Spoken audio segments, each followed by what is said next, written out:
40 дегенді естідіңіздер ма? Мынандай бар екен, өмірде аптасына 40 сағат, 40 жыл и өміріңіздің соңында $40 пенсия деген. Мен бұл қағиданы менің наставнигімнің аузынан естіп, содан кейін сол естіген күні мен таңға дейін ұйықтай алмадым. Айтады ғой, Абай Құнанбаев бізге айтады, өзіңе есеп бер, айына 1 рет есеп бер, аптасына 1 рет есеп бер деп. Как-то есеп бер, есеп берген жоқпын оның өзімде.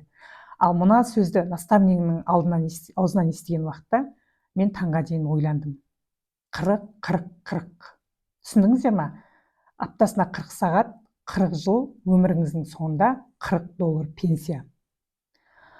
Уже сіздер соны түсінген уақытта адам өзіне қаржылай бостандыққа шығуға әрекеттер жасайды екен,